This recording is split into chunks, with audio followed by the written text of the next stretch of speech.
বঙ্গ বিধানসভায় একেবারে তুলকালাম পরিস্থিতি। বিজেপির 4 জন বিধায়ক সাসপেন্ড হলেন, যার মধ্যে রয়েছেন বিরোধী দলনেতা শুভেন্দু অধিকারী। শুভেন্দু অধিকারী সহ মোট 4 জন বিজেপি বিধায়ক, তাদেরকে সাসপেন্ড করা হয়েছে। সাসপেন্ড হয়েছেন অগ্নিমিত্রা পাল, বঙ্কিম ঘোষ এবং বিশ্বনাথ কারক। 1 মাসের জন্য এই 4 বিজেপি বিধায়ককে সাসপেন্ড করার সিদ্ধান্ত নিয়েছেন স্পিকার।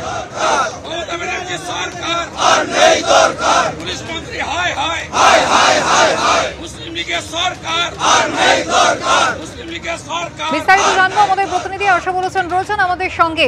আশাবুল, কি কারণে এই গন্ডগোল এবং কি কারণে একেবারে বিরোধী দলনেতার সহ মোট 4 জন বিজেপি বিধায়ককে সাসপেন্ড করার সিদ্ধান্ত নিলেন বিধানসভার অধ্যক্ষ?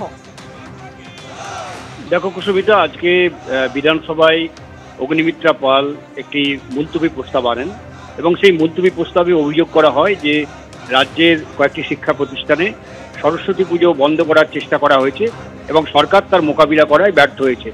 এই মুলতবি প্রস্তাব পাঠ করার অনুমতি দেন অধ্যক্ষ বিমান বন্দ্যোপাধ্যায়, কিন্তু পাঠ করার পরে বিজেপি বিধায়করা তারা দাবি জানান যে এই প্রস্তাব নিয়ে আলোচনা করতে হবে। অধ্যক্ষ তাদের দাবি খারিজ করে দেন।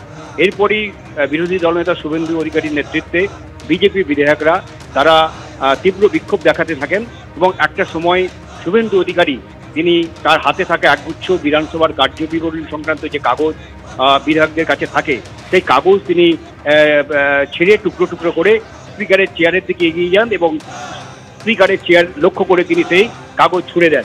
এরপর এইভাবে মিনিট 5 বিক্ষোভ দেখানোর পর তারা ওয়াকআউট করে বিধানসভা কক্ষ ত্যাগ করেন।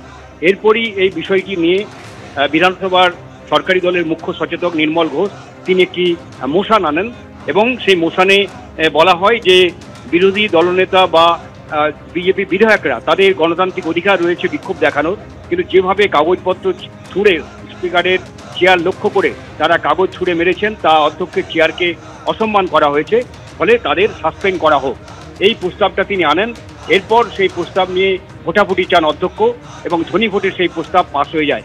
ফলে বিধানসভা রুল 348 সেকশন 2 ধারায় যে প্রস্তাব আনা হয়েছিল সেই প্রস্তাব গৃহীত হয় এবং 4 জন বিধায়ক শুভেন্দু অধিকারী সহ 4 জন বিধায়ককে সাসপেন্ড করার নির্দেশ দেন অধ্যক্ষ বিমান বন্দ্যোপাধ্যায়। এবং এই বিষয়টা নিয়েই পরবর্তীকালে তীব্র ক্ষোভ প্রকাশ করেছেন বিরোধী দলনেতা শুভেন্দু অধিকারী এবং তিনি দাবি করেছেন এই নিয়ে তাদের পরপর 4 বার 2022 থেকে তাকে সাসপেন্ড করা হলো। এবং পরবর্তীকালে আমরা অধ্যক্ষের সঙ্গে বিষয়টি নিয়ে কথা বলি এবং তিনি বলেন যে অধ্যক্ষের চেয়ারকে যেভাবে অসম্মান করা হয়েছে তা মেনে নেওয়া যায় না। তো আমরা দেখেছি এটাও যে যখন এই বিক্ষোভ চলছিল তখন অধ্যক্ষের দিকে কাগজ ছোড়ার পর অধ্যক্ষ বলেন এভাবে কাগজ ছোড়া ঠিক হচ্ছে না, তিনি কার্যত বিরক্ত বোধ করেন এবং অধ্যক্ষ বলেন যে এটা বিধানসভার যে শিষ্টাচার রীতিনীতি বিরোধী এবং তার চেয়ারকে অসম্মান করা হয়েছে, সেই কারণেই এই সাসপেনশনের সিদ্ধান্ত। আশাবুল, ধন্যবাদ।